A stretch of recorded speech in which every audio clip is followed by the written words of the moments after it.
Literature پڑھایا جاتا ہے نا جی اس میں ایک دو چیزیں اور شامل کرنے کی ضرورت ہے. اچھا موقع مل گیا میں اپنی بات کروں. جی ایک تو ہمارے ہاں یہ ہے کہ ہم صرف لٹریچر پڑھاتے ہیں, لینگویج کی بھی ضرورت ہے. ٹھیک, ہمیں لینگویج پڑھانی چاہیے. ہمارے بہت سارے پڑھے لکھے لوگ جو ہیں نا ان کی املا صحیح نہیں ہے کہ ایم اے تو ختم ہو گیا ہے جی, اب تو بی ایس اور وہ بی ایس شکل ہی چینج ہو گئی ہے ساری جو کورسز کی پروگرام کی. ہاں جی, تو ضرورت ہے اس بات کی کہ ہم اب اپنے جو سلیبائی ہے نا اس میں ہم تبدیلی پیدا کریں. موازیات میں انہیں جو یہاں مواد جو تھا وہ ملا اسی پہ انحصار کیا. جتنے ہمارے نظریات ہیں, دکن میں اردو, دہلی میں اردو, پنجاب میں اردو, سندھ میں اردو, سب نے جو مرکز میں انہیں چیزیں مل سکی نا ان کو انہوں نے کی ہے. اب سب لوگوں نے اس بات پہ اتفاق کیا ہے کہ یہاں اردو جو ہے وہ 16ویں صدی میں آئی ہے. ٹھیک ہے, شاہ جہاں کے زمانے میں ٹھیک, لشکری زبان ہے یا جو بھی ہم اس کا وہ کریں, لیکن ایسا ہے نہیں. میرا جو تھیسس ہے جس پہ میں نے کام کیا ہے وہ یہ ہے کہ یہ ہمارے علاقے میں ملتان اور بہاولپور میں اردو زبان کی یعنی شروعات ہوئی. جو پروڈیوسر تھے کریٹیو لوگ تھے اور پروگرام مینیجر تھے یا اسٹیشن ڈائریکٹر تھے, پڑھے لکھے لوگ تھے, کریٹیو تھے. اچھا مجھے شروع میں مجھے کہا گیا کہ آپ نے اسکرپٹ رائٹنگ کرنی ہے یہاں. اسکرپٹ رائٹنگ کیا ہوتی تھی کہ 11 بجے نشریات شروع ہوئی, پھر 1 بجے ہوئی اور رات 11 بجے تک. جو کچھ اناؤنسر بولتے تھے, کمپیئر بولتے تھے یا جو آج کل جس طرح ہم اینکر, وہ ہم سارا کچھ انہیں لکھ کے دیتے. ساتھ اسٹوڈیو میں بیٹھے ہوئے اور ان کو لکھ کے دے رہے تھے. محفلوں میں ہم دیکھتے ہیں وہ دنوں کی پیداوار ہے. جی جی, سوشل میڈیا کی وجہ سے وہ کلپس وائرل ہو گئے. لیکن یہ دیکھیں اب وہ بڑے شاعر ہو گئے ہیں. تو یہ صحیح ہے کہ اس میڈیا نے, سوشل میڈیا نے ایک کردار ادا ضرور کیا ہے کہ جو لوگ پہلے کئی سال ترستے تھے کہ انہیں اسٹیج میں آنے کا موقع ہی نہیں ملتا.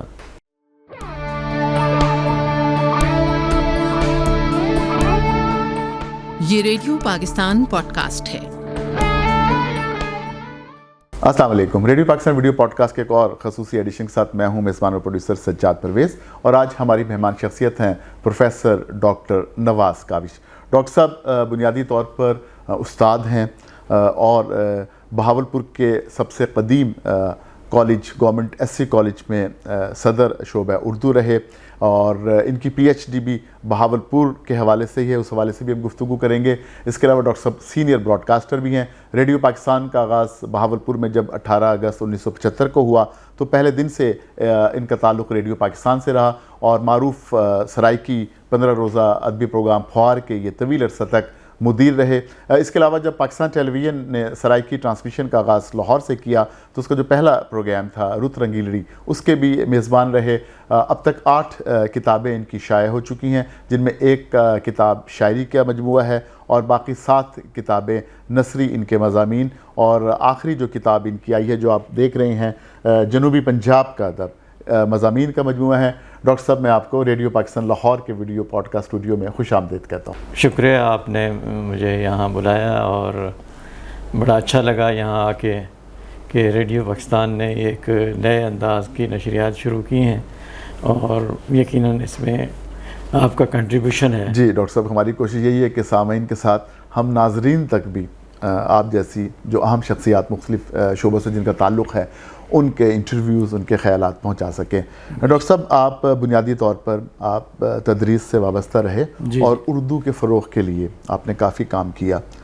اس وقت اگر ہم بات کریں, اردو ہماری قومی زبان ہے, اور اب جو طلبہ و طالبات شعبہ اردو میں داخلہ لیتے ہیں ایم اے کی سطح پر, تو ان کے لیے خاص طور پر کن کن فیلڈ میں امکانات موجود ہیں؟ دیکھیے امکانات تھوڑے سے اب کم ہوئے ہیں لیکن موجود ہیں.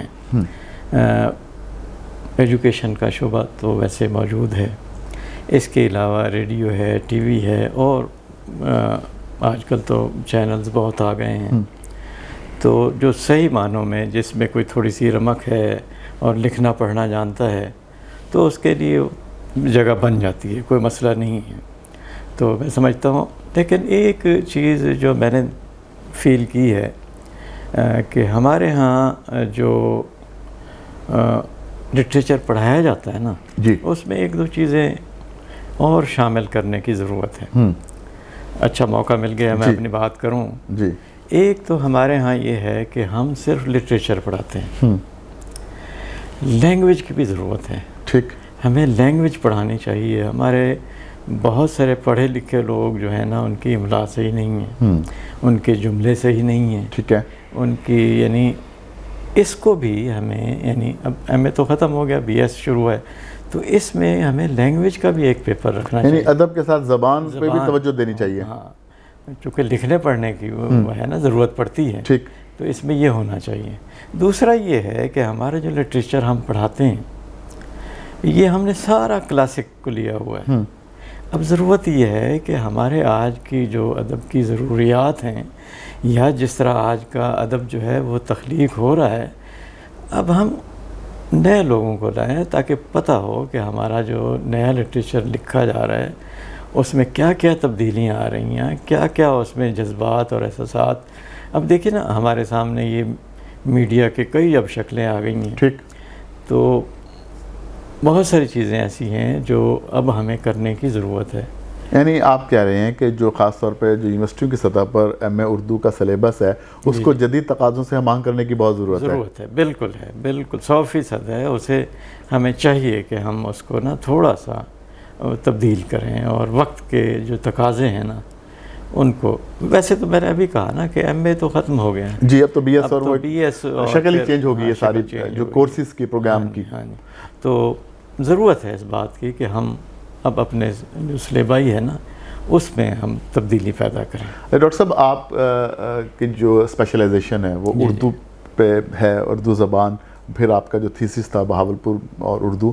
عموماً ہم تو یہ پڑھتے آئے کہ اردو ایک قدیم زبان ہے اور اس کا منبع اور مرکز اگر ہم بات کریں تو ہندوستان کے علاقے بنتے ہیں، ولی دکنی وغیرہ سے امیر خسرو اور یہ. تو آپ نے لیکن ایک نئی تھیوری دی تھی کہ اردو کا تعلق بہاولپور سے بھی تھا. جی تو جی میں عرض کروں کہ دیکھیں ہمارے جتنے بھی ادب کی جو تاریخیں لکھی گئی ہیں نا وہ بڑے بڑے مرکزوں میں بیٹھ کے لکھی گئی ہیں. دہلی میں لکھی گئی، لاہور میں لکھی گئی، یا وہاں سندھ میں کراچی میں لکھی گئی. اچھا وہ جو ہمارے ادب کی تاریخ لکھنے والے تھے نا وہ اس طرف گئے ہی نہیں. انہیں جو یہاں مواد جو تھا وہ ملا اسی پہ انحصار کیا. جتنے ہمارے نظریات ہیں دکن میں اردو، دہلی میں اردو، پنجاب میں اردو، سندھ میں اردو، سب نے جو مرکز میں انہیں چیزیں مل سکی نا ان کو انہوں نے کیا ہے. اب سب لوگوں نے اس بات پہ اتفاق کیا ہے کہ یہاں اردو جو ہے وہ 16ویں صدی میں آئی ہے. ٹھیک ہے. شاہ جہاں کے زمانے میں. ٹھیک. لشکری زبان ہے یا جو بھی ہم اس کا وہ کریں، لیکن ایسا ہے نہیں. میرا جو تھیسس ہے جس پہ میں نے کام کیا ہے وہ یہ ہے کہ یہ ہمارے علاقے میں ملتان اور بہاولپور میں اردو زبان کی یعنی شروعات ہوئی ہیں. ٹھیک ہے. وہ ایسے نہیں، میں نے تو اس کے دلائل دیے ہیں نا. ہر چیز کے جب تک دلائل نہ دیں، ثبوت نہ دیں تو بات نہیں بنتی. اب یہ دیکھیے کہ ملتان اور بہاولپور کے جو اولیاء کرام ہیں 11، 12، 13ویں صدی کے لوگ ہیں، 14ویں صدی کے لوگ ہیں. کوئی ادھر اس طرف آپ کو یعنی اردو کے کوئی زیادہ نظر نہیں آتا، نظر ہی نہیں آتا. آپ دیکھیں وہاں کے جو اولیاء کرام ہیں وہ شریف کے اور ملتان کے، ان کے کلام میں جن کو ہم گنان کہتے ہیں بھئی کمال آپ پڑھتے ہیں تو سارے کے سارے وہ الفاظ اردو کے ہیں. ٹھیک. اور اردو کے یعنی قریب تر ہیں. اردو بھی ہے، اردو کے قریب تر بھی ہیں. اب سوال پیدا یہ ہوتا ہے کہ یہ اردو تو موجود تھی، ان لوگوں نے جو ہسٹری کی کتابیں لکھنے والے انہوں نے کیوں نہیں کیا؟ اس کی ایک وجہ یہ تھی کہ ایک تو دور ہے مرکز سے، دوسری وجہ یہ تھی کہ ہمارے جو اولیاء کرام تھے انہوں نے جو گنان لکھے، یہ جو شاعری کی، وہ سامنے نہیں آ سکے. ٹھیک. سامنے نہ آنے کی بھی ایک وجہ ہے کہ وہ اولیاء کرام جو تھے وہ ایک خاص نقطہ نظر کے حامل لوگ تھے. لہٰذا ان کے کلام کو باہر نہیں موقع ملا. یہ ہمارے ایک بہت بڑے اسکالر تھے ڈاکٹر جی الانا، اوپن یونیورسٹی کے پہلے وائس چانسلر بھی رہے. انہوں نے ایک کتاب لکھی گنانز آف اسماعیلی پیرس، ٹھیک، انگریزی میں. جی. اس میں وہ سارے جو گنان ہیں نا، جتنے اولیاء کرام ہیں ان کے گنان اس میں شامل ہیں. ٹھیک ہے. اچھا، جب ان کو پڑھا گیا تو ایک حیرت ہوئی کہ بھئی یہ 12ویں 13ویں 14ویں 15ویں صدی کے لوگ ہیں اور یہ اتنی اچھی اردو جو ہے وہ لکھ رہے ہیں، ظاہر ہے بولتے بھی ہوں گے. تو اس طرح سے بہت ساری چیزیں میں نے اکٹھی کر کے پھر میں نے اپنے تھیسس میں اس کو ثابت کیا کہ بھئی یہ اردو زبان کی شروعات جو ہیں ملتان اور بہاولپور سے ہیں. خاص طور پہ جو مرکز تھا وہ تھا اس شریف کے اولیاءوں کا شہر کہتے ہیں. ظاہر ہے بڑا قدیم شہر ہے، قدیم شہر ہے، اور وہاں فیروزیہ یونیورسٹی بھی کسی زمانے میں تھی. بدھ مت کا بھی ایک زمانے میں بڑا مرکز تھا، قریب ہی تھے سارے یہ. تو وہاں میں نے دیکھا کہ کہیں مجھے یہ بھی نظر آیا کہ 10,000 کے قریب مدرسے تھے اس شریف میں. میں نے ایک گفتگو کی ہائی کورٹ کے کسی اس میں، تو میں نے یہ کہا کہ 10,000 مدرسے تھے. ایک وکیل صاحب نے کھڑے ہو کے کہا بھئی چھوٹا سا شہر تھا، 10,000 مدرسے کیسے ہو گئے؟ میں نے کہا ہمارے ذہن میں یہ جو مدرسوں کا، یونیورسٹیوں کا جو کانسیپٹ ہے وہ ہے، اور اس زمانے میں تو چھوٹی چھوٹی جو جگہیں تھی وہاں مدرسہ بن جاتا تھا، مناسٹریز وغیرہ ہوتی تھی، خانقاہیں ہوتی تھی، خانقاہیں یا جو بھی ان کے چھوٹے چھوٹے وہ تھے. اچھا، وہاں طریقہ یہ تھا کہ کچھ لوگ جمع ہو گئے اور وہ جو پڑھانے والا ہے یا جو تربیت دینے والا ہے اس نے اپنا لیکچر جو ہے وہ سنانا شروع کر دیا. لیکچر سنی، گفتگو ہوتی تھی، اور سارے جو ہیں وہ لکھتے چلے جاتے تھے. ٹھیک، جس طرح ہمارے ہاں نا یونیورسٹی کالجوں میں. اچھا، وہ لکھتے چلے جاتے تھے. جب وہ 6 مہینے یا 3 مہینے کا وہ کورس ختم ہوتا تو وہ سارا لکھا ہوا وہ اس وقت کے جو عالم تھے اس کو دکھاتے تھے. وہ نیچے سائن کرتا تھا، اپروو ہوتا تھا ایک طرح کا. اچھا، وہ ڈگری تھی ان کی. ٹھیک ٹھیک. پھر ان کو اجازت ہوتی تھی کہ وہ جا کے کہیں وہ پڑھا سکتے ہیں. تو اس طرح پورے اس علاقے میں نا مدرسے موجود تھے. پھر جب میں نے یہ ساری بات وکیل صاحب سے گزارش کی تو انہوں نے کہا یہ ہو سکتا ہے. یعنی جو آپ بتا رہے ہیں ہائی کورٹ کی کسی تقریب کا حوالہ. جی جی. ٹھیک ٹھیک. ڈاکٹر صاحب، آپ کا تعلق جیسے میں نے بتایا آغاز میں ریڈیو پاکستان بہاولپور کے ساتھ بھی اس کی قیام کے روز اول سے ہی رہا. بالکل. ریڈیو کے ساتھ لانگ ایسوسیشن آپ کی رہی، ابھی بھی ہے. ریڈیو سے آپ نے کیا سیکھا؟ ریڈیو سے میں آپ کو بتاؤں، جب یہ ریڈیو وہاں شروع ہوا تو ہم پڑھ رہے تھے، اسٹوڈنٹ تھے. تو جو پہلا پروگرام تھا وہ ہم نے وہ طالب علموں کا پروگرام تھا وہ کیا پہلے دن. اس کے بعد پھر آہستہ آہستہ وہاں آنا جانا شروع ہوا. اچھا، بڑے لوگ تھے وہاں جو پروڈیوسر تھے، کریٹیو لوگ تھے، اور پروگرام مینیجر تھے یا اسٹیشن ڈائریکٹر تھے، پڑھے لکھے لوگ تھے، کریٹیو تھے. اچھا، مجھے شروع میں مجھے کہا گیا کہ آپ نے اسکرپٹ رائٹنگ کرنی ہے یہاں. اسکرپٹ رائٹنگ کیا ہوتی تھی کہ 11 بجے نشریات شروع ہوئی، پھر 1 بجے ہوئی، اور رات 11 بجے تک جو کچھ اناؤنسر بولتے تھے، کمپیئر بولتے تھے، یا جو آج کل جس طرح ہم اینکر، وہ ہم سارا کچھ انہیں لکھ کے دیتے. ساتھ اسٹوڈیو میں بیٹھے ہوئے اور ان کو لکھ کے دے رہے تھے. اچھا، لنکنگ ایک ہوتی تھی گیتوں کی یا اس وقت، وہ بھی ہم لکھتے تھے. پھر آہستہ آہستہ کچھ تھوڑا سا سیکھنا شروع ہوئے ہم. تو پھر انہوں نے ہم سے کچھ ڈاکومنٹری کرائیں، پھر ہم سے کچھ انہوں نے وہ دستاویزی پروگرام کرائے، پھر انہوں نے کچھ چھوٹے چھوٹے ڈرامے، اور پھر میں نے جو فل لینگتھ ڈرامے ہیں وہ بھی کیے. پھر ایک ٹیم ہمارے ساتھ بن گئی تھی جو آج بڑے رائٹر ہیں. میں نے تھوڑی دیر پہلے ذکر کیا تھا جمیل اختر کا، وہ پہلے پروڈیوسر تھے، پھر اسٹیشن ڈائریکٹر ہوئے. کمال کے افسانہ نگار تھے اور ہیں اب بھی. اسی طرح مسرت کلاشوی، اسی طرح بطول رحمانی، منور جمیل.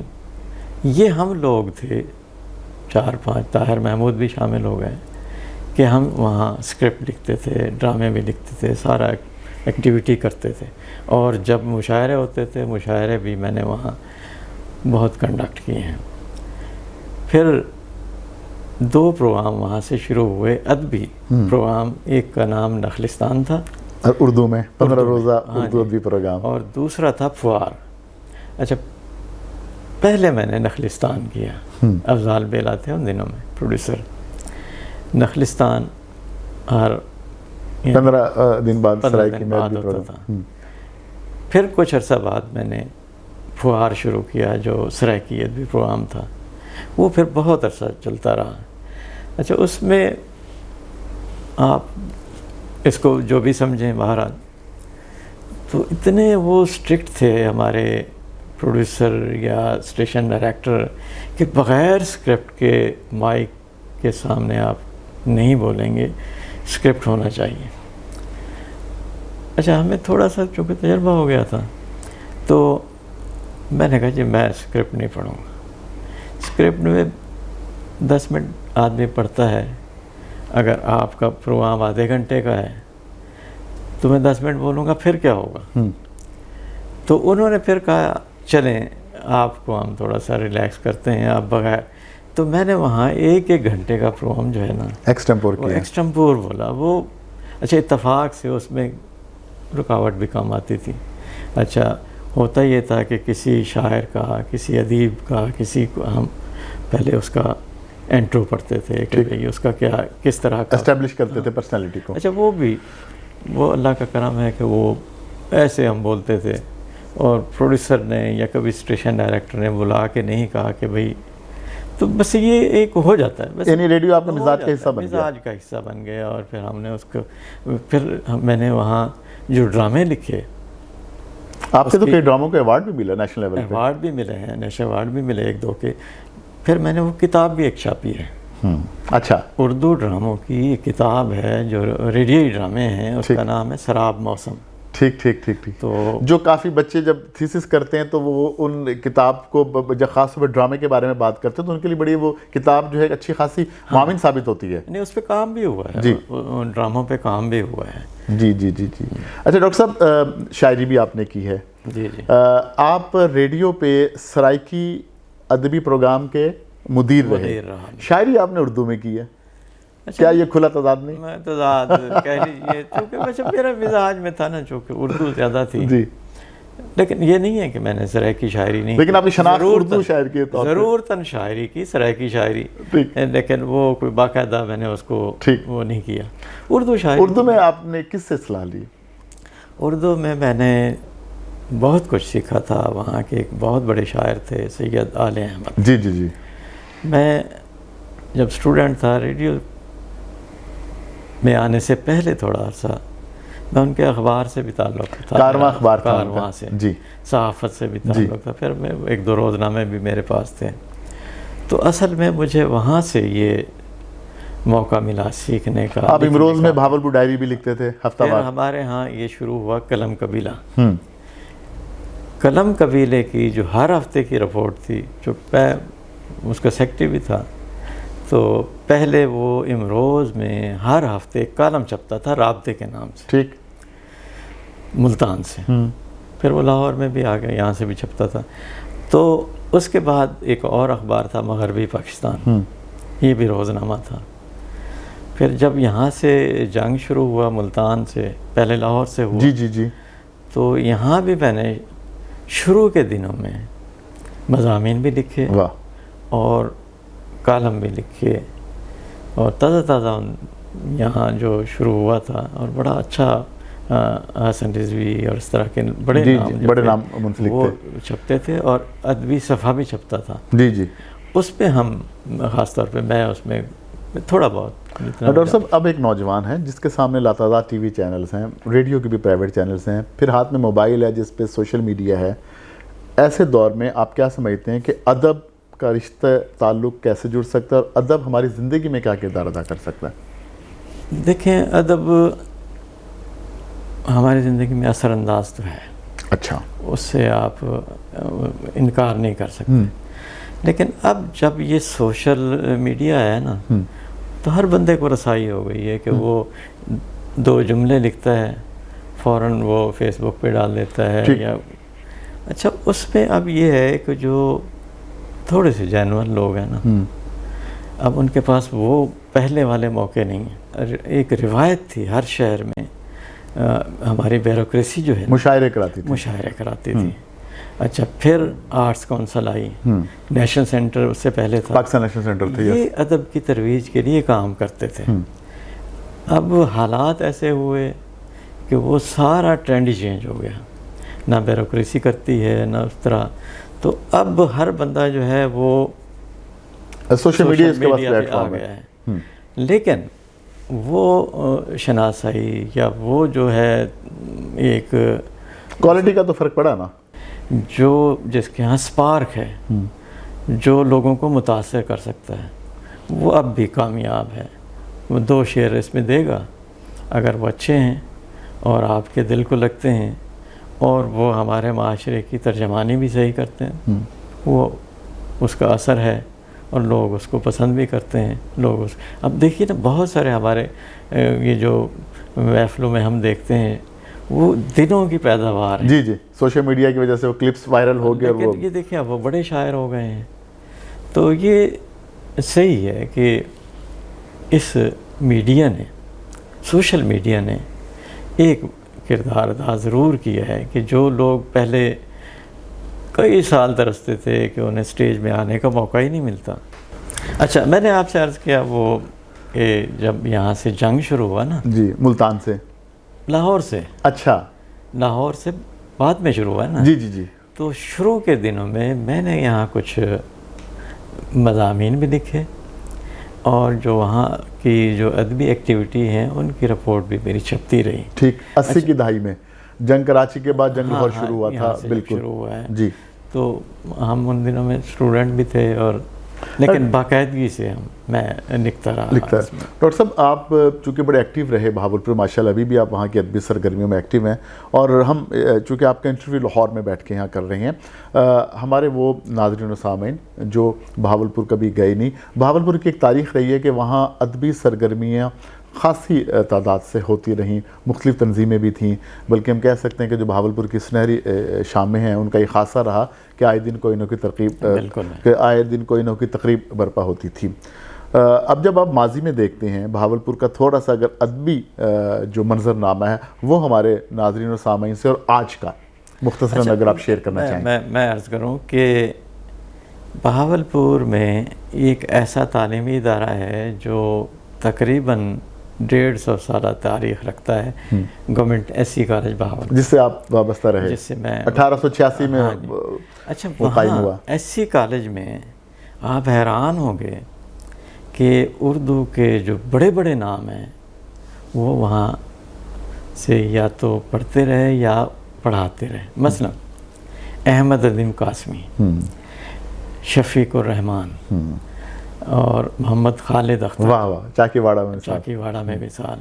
اسی طرح ہمارے یہاں کے عقیل روبی صاحب, احمد عقیل روبی صاحب. اچھا اس سے ذرا پہلے آپ چلے جائیں تو ایک نام آپ نے سنا ہوگا, سلیم الدین, مولانا سلیم الدین پانی پتی. یہ حال ہی کے جو قریب ترین شاگرد تھے ان میں شمار ہوتا تھا ان کا. 4 سال ایس سی کالج کے پروفیسر رہے. اچھا, وہاں سے آ کر یہ علی گڑھ یونیورسٹی سے وابستہ ہوئے اور وہاں کافی عرصہ تک رجسٹرار کے طور پہ افادات سلیم, بہت بے شمار کتابیں ہیں. اچھا انہوں نے ایک وہاں تنظیم بنائی تھی جس کو بزم حمیدیہ کے نام سے یاد کیا جاتا تھا. اس کے علامہ اقبال کی وفات کے 1 سال بعد پہلی تقریب علامہ اقبال کے حوالے سے ایسی کالج میں ہوا. یہ بھی ہسٹری ہے. واہ. اچھا پھر ایسی کالج سے وابستہ جو لوگ تھے, اسلم انصاری, ڈاکٹر اسلم انصاری تھے, ڈاکٹر اسد اریب تھے اور بے شمار لوگ ہیں. جی. اچھا آپ یہ دیکھیے کہ یہی لوگ جب علمی ادبی حلقوں میں گئے تو ایک تنظیم بنی تھی قلم قبیلہ، پریس کلب میں اس کے اجلاس ہوتے تھے، اور جتنے لاہور، کراچی یا باہر سے جتنے بھی، انڈیا سے بھی جو بھی آتے تھے نا بڑے شاعر، مشاہیر ادب آتے تھے، وہ اس میں ضرور آتے تھے. ان کے ساتھ کوئی نہ کوئی شام ہوتی تھی، ان کے ساتھ کوئی نہ کوئی تقریب ہوتی تھی. امجد اسلام، امجد عطا اللہ قاسمی آئے، یا اور باہر سے بھی آئے. مطلب روایت قدیم چلی آ رہی ہے. اچھا، ہر ہفتے اجلاس ہوتے تھے، اور کسی نہ کسی شخصیت کے ساتھ شام بھی منائی جاتی تھی. وہاں 2 ایسے مشاعرے بھی ہوئے کہ جو کل پاکستان مشاعرے تھے، اور ظہیر کاشمیری جیسے لوگ، واہ واہ، ترقی پسند شاعر. میں کہتا ہوں کمال لوگ آتے تھے، اور ایک فضا تھی وہاں. پھر قلم قبیلہ کے بعد اردو مجلس، اس کے بھی بے شمار اجلاس بھی ہوئے، تقاریب بھی ہوئیں. اس کے بعد پھر آتی ہے ہمارے ہاں چورستان ادبی فورم، جس کے آپ طویل عرصہ سیکرٹری جنرل رہے. میں سیکرٹری رہا. اس پلیٹ فارم سے بھی ہم ہر ہفتے، کوئی ناغہ نہیں ہے پچھلے 40 سالوں سے اچھا، کہ کوئی اس میں ہفتہ گیپ آیا، آندھی آئے، طوفان آئے، چاہے اس میں تھوڑے لوگ ہیں، ہم کوئی نہ کوئی ادبی موضوع پہ یا کسی کی شاعری یا کسی کے حوالے سے ہم گفتگو ضرور کرتے ہیں. تو یہ سلسلہ ابھی تک جاری و ساری ہے. ڈاکٹر صاحب ایک سوال میں کرنا چاہوں. جی، میں قطع کلامی آپ سے ایک میں اور بھی آپ سے درخواست کروں. ابھی بیوروکریسی کی بات ہوئی تھی، تو وہاں ایک کمشنر آئے تھے، مرتضیٰ برلاس صاحب، جو خود بہت شاندار شاعر ہیں. 3 عالمی مشاعرے کرائے بہاولپور میں. عالمی سے مراد عالمی تھے، کینیڈا سے، امریکہ سے، ادھر ادھر سے لوگ شاعر آئے. اور ایک مشاعرہ ہوا احمد پور میں، اچھا، ایک مشاعرہ ہوا خیرپور ٹامی والا میں، ایک مشاعرہ ہوا بہاولپور سرکٹ ہاؤس میں. ٹھیک. آپ حیران ہوں گے کہ 9 بجے مشاعرہ شروع ہوا، رات کو صبح 5 بج گئے. واہ، یعنی وہ روایت برقرار تھی جو ساری رات. لوگ دیکھیں، مشاعرہ تو جاری رہا، لوگوں کی آپ دلچسپی یا لوگوں کا انوالومنٹ، علم دوستی کہہ لیں یا علم دوستی کہہ لیں، ادب پرستی، وہ 5 بجے تک وہاں موجود رہے. واہ، جب تک آخری شاعر کو آخری شاعر تو وہ صاحب صدر جو سب سے سینئر ہوتے ہیں، تو لوگ ان کو سننے کے لیے وہ موجود تھے. ڈاکٹر صاحب میں ایک سوال کرنا چاہوں گا. جب ادب کے میدان میں کوئی نئی خاتون شاعرہ آتی ہے تو اس کا تعارف کرایا جاتا ہے کہ ابھرتی ہوئی شاعرہ. جی جی، یہ ٹائٹل، یہ روایت کب سے ہے؟ اور اگر کوئی نوجوان آتا ہے تو اس کے لیے بھی کیا یہی ٹرم استعمال ہوتی ہے؟ نہیں، آپ نے ایک وقت میں 2 سوال کر دیے ہیں. کہنا آپ یہ چاہ رہے ہیں کہ کوئی خاتون شاعرہ ہے تو ہم اس کو نوجوان شاعرہ کہتے ہیں، اور ہر جگہ یہی. ہمارے ہاں بھی 2-3 ایسی شاعرہ آئی ہیں جنہوں نے خود کو منوایا ہے. ٹھیک. پہلا نام تو بشرا رحمان کا ہے. ہاں بالکل، بہت اچھی شاعرہ تھی، شاعرہ، کالم نگار، افسانہ نگار، وہاں شاعرہ تھی. جی، کالم بعد میں لکھے انہوں نے. اس کے بعد پھر بڑا نام ہے نوشی گیلانی. بہت بڑا نام ہے. نوشی گیلانی نے بھی یعنی محنت کی اور اپنے آپ کو منوایا. کیوں منوایا؟ اس لیے کہ اس کی شاعری کے پیچھے جو ایک بڑی توانا آواز تھی جس نے لوگوں کو متاثر کیا. پھر یہ بھی ہے کہ ہمارے ہاں جو تھوڑا سا متاثر کرتا ہے جلدی اس کو فیم مل جاتی ہے، اور یہی وجہ تھی کہ وہ مشاعروں میں ہر جگہ پروین شاکر کے ساتھ ہی ان کا ایک نام ہوتا. ٹھیک. پھر ہمارے ہاں ایک اور شاعرہ آئی ہیں شگفتہ الطاف. جی بالکل، وہ بھی کمال کی شاعرہ ہیں، ان کی کتابیں بھی 2 آ گئی ہیں. تو آپ کا سوال میں اس کا جواب دوں کہ بھئی ہم ظاہر ہے جب کوئی نیا آتا ہے اس فیلڈ میں تو اس کو ہم ظاہر ہے نوجوان ہی کہتے ہیں. تو یہ نوجوان تھے. اور اسی طرح ہمارے ہاں جو نیا آتا ہے، نیا خون، نیا ٹیلنٹ، تو اس کو ہم نوجوان ہی کہتے ہیں. بہت سارے نوجوان ہمارے اب بھی موجود ہیں اور بڑے نام ہیں. آپ نے بھی کوئی شاگرد بنائے؟ میں نے شاگرد میں اس طرح یعنی آپ سے بھی کچھ لوگوں نے اصلاح لی کہ جو اب نام لکھتے نہیں، اصلاح تو کی ہوگی، لیکن میں وہ جو خاص مخصوص استادی شاگردی کا میں اس کا قائل نہیں ہوں. میں کہتا ہوں آپ آئیں میرے پاس، جو میں جانتا ہوں میں آپ کو بتا دیتا ہوں. لیکن کچھ ایسے بڑے نام ہیں ان کا نام نہیں لیتا میں. وہ آئے تھے اور بڑے اہتمام سے آئے تھے. میں بتانا نہیں چاہتا کہ ہم لاہور میں ہیں اور بڑے نام ہیں، میں نام نہیں بتاتا. وہ آئے تو انہوں نے، میں نے کہا بھائی نہیں، آپ میرے پاس تشریف لائیں، جو آپ نے لکھا ہے جتنا میں جانتا ہوں میں کوشش کروں گا کہ آپ گائیڈ کر سکوں، اور کیا بھی ہے. صحیح. لیکن میں یہ اس طرح کی چیزیں جو ہے نا وہ اچھا نہیں لگتا مجھے کہ آپ بتائیں کہ یہ میرا شاگرد ہے. جس طرح لوگ کہتے ہیں کہ اپنی جس طرح کہتے ہیں سیلف پروجیکشن کہ فلاں میرا شاگرد ہے، فلاں میرا شاگرد ہے. ڈاکٹر صاحب آخری سوال، جنوبی پنجاب کا تھا جو آپ کی آخری کتاب آئی، اس کے حوالے سے ہمارے سامعین اور ناظرین سے ذرا. اچھا، یہ کتاب میں نے بڑی محبت سے اور محنت سے لکھی ہے، اور میں نے اس میں جنوبی پنجاب، ڈی جی خاں، ملتان اور بہاولپور، ایک تو وہاں کی میں نے ہسٹری، ٹھیک ہے، وہاں کی علمی ادبی فضا کو اس میں بیان کیا ہے. ٹھیک ہے. نمبر 2، میں نے منتخب کیے ہیں ہر شہر کے 2-3 لوگ، واہ، جو بڑے نام ہیں. ٹھیک. مثلاً میں نے بہاولپور سے ابھی ذکر ہوا کہ ظہور نظر کو لیا ہے. ڈرامے کا بڑا نام تھا، ڈرامے کا شاعر، ریڈیو ڈرامہ شاعر تو تھے لیکن ریڈیو ڈرامے میں بڑا نام تھا. ہر ہفتے ڈرامہ لکھتے ریڈیو بہاولپور ہمارے سامنے وہ تھا ماما ظہور نظر. ماما ظہور نظر. ہر ہفتے ڈرامے لکھنا، اس کو پروڈیوس کرنا، اس میں خود صداکاری کرنا مشکل کام ہے، لیکن وہ کرتے تھے. اور بڑے اچھا، ظہور نظر اور خالد اختر، بہاولپور سے ان کو شامل کیا ہے. منور جمیل کیا اور نصر اللہ خان ناصر، ان کو بھی شامل کیا بہاولپور سے.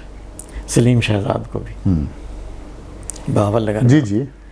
ملتان سے ابھی ان کو پرائیویٹ پرفارمنس ملا نا. جی. نصر اللہ خان ناصر صاحب کو بھی ملا ہے ایوارڈ. اچھا، ملتان سے میں نے ڈاکٹر اسلم انصاری اور ڈاکٹر اے بی اشرف، ٹھیک، ان کو، ایک نثر نگار ہے، ایک شاعر ہے. ڈی جی خاں سے میں نے محسن نقوی کیا بات، اور ڈاکٹر طاہر توسوی، واہ، ان 2 کو لیا ہے. اچھا، محسن نقوی اور اسلم انصاری پہ بہت کچھ لکھا گیا ہے. میں نے اس میں تھوڑا سا جو میرا ایک حصہ بنتا ہے کہ محسن نقوی کی نظم پہ زیادہ نہیں لکھا گیا. اسی طرح اسلم انصاری کی نظم بڑی مضبوط نظم ہے، اس پہ نہیں زیادہ لکھا گیا. میں نے ان دونوں شاعروں کی غزل پہ الگ لکھا ہے، نظم گوئی پہ الگ لکھا ہے. اور آپ حیران ہوں گے کہ ان کی نظمیں کمال کی نظمیں ہیں. آپ اگر گوتم کا آخری واز پڑھیں اسلم انصاری کی، تو یہ میں سمجھتا ہوں کہ اردو شاعری کی جو 4-5 شاہکار نظمیں ان میں ان کا اردو شاعری کی، بہت بڑی بات کہہ رہے ہیں آپ یہ. ہاں، اس میں ان کی نظم کا بھی ایک حصہ ہے. اسی طرح میں سمجھتا ہوں کہ جو محسن نقوی نے نظم لکھی ہے اس میں اپنے، ہم تو اس کو وسیب کہتے ہیں، جو اپنا ایک کلچر ہے، اپنی دھرتی ہے، اس کو بیان اس کو اس طرح پینٹ کیا ہے کہ اس میں وہ علامتیں یا استعارے وہ جو کربلا کے ہیں یا بے بسی اور مجبوری کے ہیں، مظلومیت اس کے آ گئے ہیں، اس کے آ گئے یعنی ہیں. ان استعاروں کو انہوں نے سرائکی وسیب سے لنک کر کے اس زبان میں بیان کیا ہے. ہاں، اب دیکھیں نا، وہ اس واقعے کو اگر آپ لنک کریں تو صحرا یہاں بھی ہے، وہاں بھی، اس سارا وہ بالکل پیاس، کرب، وہ سارا آ جاتا ہے، وہ آ جاتا ہے. اچھا، اس پہ بہت کم لوگوں نے لکھا تھا. اچھا، پھر محسن نقوی کو ہم کہتے ہیں یہ جوانوں کے، نوجوانوں کے شاعر ہیں. ہم جیسوں کے، ہم جیسے تو اب نہیں رہے، ہم ظاہر ہے آپ تو ہیں لیکن یہ نوجوانوں کی ترجمانی کرنے والے ہیں. توانا آواز تھی. انہوں نے جو جذبے کا، محبت کا یا جو ہماری محسوسات ہیں ان کو بڑے خوبصورت انداز میں پیش کیا. ڈاکٹر صاحب کوئی آخری بات جو آج کی اس خاص جو ہماری آپ کے ساتھ بیٹھک ہوئی ہے جو ہمارے سامنے ناظرین سے کرنا میں ایک بات میں نے شروع میں گزارش کی تھی کہ وہ جو ایک روایت ختم ہو رہی ہے نا اس کو آپ زندہ کر رہے ہیں اس پوسٹ کارڈ کے حوالے سے جی. اور چلیے ہم مضافات کے لوگوں کو بھی اپنی بات کہنے کا موقع مل رہا ہے جہاں بڑے بڑے مرکزوں میں بیٹھے ہوئے ہیں تو اچھا ہے. اب دوبارہ یہ چیزیں جو ہے نا ریوائیو ہو رہی ہیں. ادارے بھی اب اس کو پروموٹ کر رہے ہیں اور ہم دیکھتے ہیں کہ ریڈیو اور ٹی وی والے بھی اب اس طرف آ رہے ہیں. تو اچھا ہے. اس سے جو ہمارا ٹیلنٹ خاص طور پہ جو دور دراز علاقوں میں موجود ہے وہ وہیں گمنام ہو کر رہ جاتا ہے. ان کو چلیے پلیٹ فارم ملا ہے, لوگوں کو بولنے کا موقع ملا ہے تو یہ اچھا ہے, اچھی بات ہے. میں سمجھتا ہوں کہ یہ ریڈیو کا ایک بڑا کام ہے جو اس نے کیا ہے. اللہ کرے آپ اس میں اور زیادہ اضافے کریں اور اللہ آپ کو توفیق دے کہ اب آپ تھوڑے پیمانے پہ ہیں. آپ ایک ٹی وی کی جو ساری وہ جو ہے آپ میں چیزیں آ جائیں. ٹی وی نے اور ریڈیو یہ واحد ذریعہ ہیں جنہوں نے ادب کو لوگوں تک پہنچایا ہے. اب دوبارہ ہو رہا ہے, اچھی بات ہے. وہ اخبار جو تھے جتنے ادبی صفحے نکالتے تھے یا جو ہمارے ادبی میگزین تھے وہ آہستہ آہستہ ختم ہو گئے یا بہت محدود ہو رہے ہیں. تو چلیے ہمارے جو نئے لکھنے والے ہیں وہ اب اس ذریعے سے سامنے آ سکتے ہیں اور یہ اچھا ایک اقدام ہے جو آپ لوگوں نے کیا ہے. پروفیسر ڈاکٹر نواز کاوش صاحب, آپ بہاولپور سے تشریف لائے, ریڈیو پاکستان لاہور کے ویڈیو پوڈ کاسٹ کے مہمان بنے. آپ کا بہت بہت شکریہ. مہربانی, آپ نے بلایا. اور اس کے ساتھ ہی مجھے سجاد پرویز کو, اپنی پروڈکشن ٹیم غلام حیدر اور انجینئر عامر چاند کے ساتھ اجازت دیجیے. اللہ حافظ.